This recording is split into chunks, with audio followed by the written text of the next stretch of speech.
This is the MTPredictor weekly update for April 10th. And you can see here's our chart of the Dow here. This is the weekly chart. We have our 5-wave pattern up. We came just within a few ticks of hitting the minimum wave 5 resistance. And our decision point resistance here, which will look for a potential end of the trend, sitting right around 12,500. So I still think we got some upside to go. We'll see. We hit 12,450 in the Dow twice last week, and both times was not able to get through that area. So we'll keep a watch on this, but that 12,500 is pretty close. We're sitting at 380 here. I think the Globex is opened and maybe a little higher than that now. So we'll watch that 12,500 area. It's within striking distance on the daily chart this week.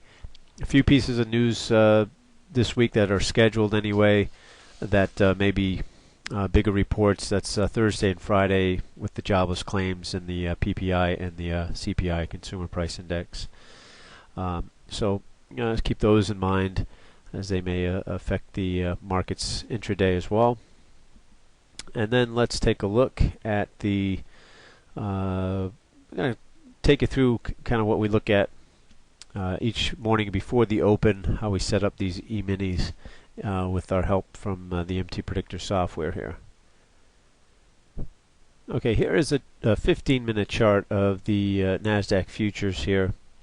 And what we'll do before the market opens, in fact, I'll do it the night before, I'm going to use our decision point tool to mark areas of major support and resistance that may come into play the next day. And how we do that, you can see here I've got some of the bigger decision points off of some of these prior swings. This decision point is off of this prior swing. This one off this swing back here, and this one actually goes back even further.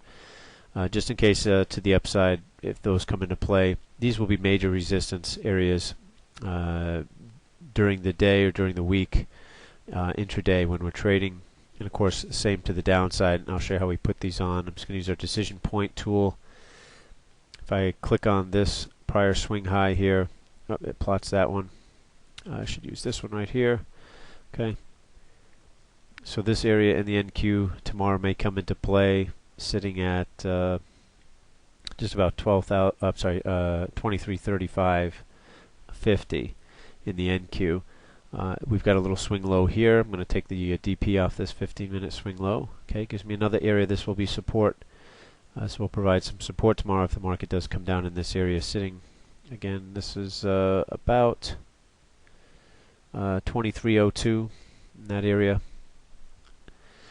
So we'll mark those out ahead of time because many days the market will either gap up or gap down into these areas, and we may play these areas.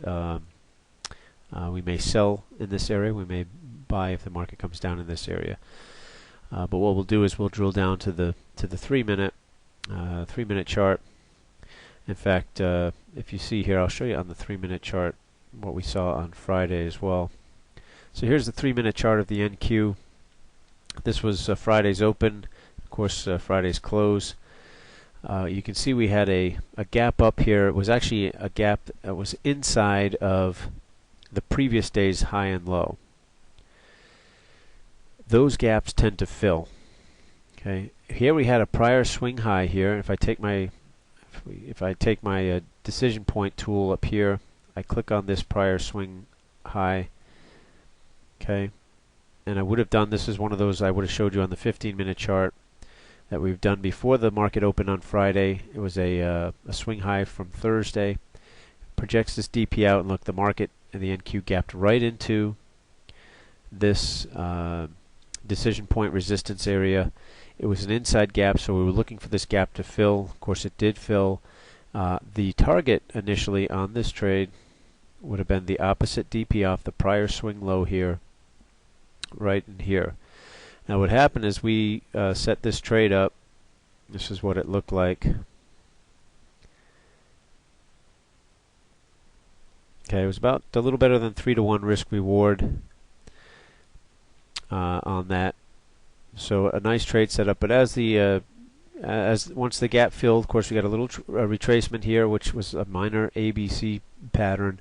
Got the next leg down. Didn't quite get to our decision point target here before we got a signal to go long. And so traders had to make a decision here whether or not to exit the short, and which was at that point basically a 2.5 to 1 risk reward trade on the short if they did exit, basically right about here, 2.5 to 1. And then reverse to the long side there on this TS4, which is what we call our automatic trade setup. Again, it was with the trend or neutral trend there, so we go long or short. And as that one progressed, we got to the TS3 here, which was an automatic sell signal, again with the trend, so the decision had to be made at that point to exit the long at a small profit and then enter the short. The long ended up being here just about 1.4 to 1, or if you were risking say $390 in this case, you made about $528 before you had to reverse to the short side. And that trade looked like this, 2 to 1 risk reward on that to the first target, which hit later in the day.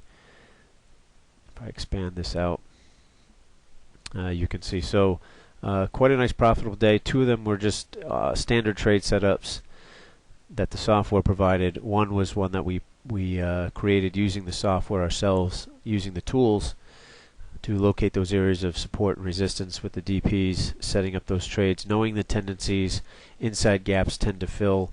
Outside gaps, if they don't fill in the first half hour, the tendency is they continue in that direction. If it's an outside gap up, they continue up. If it's an outside gap to the downside and it can't fill, the tendency is market will continue lower.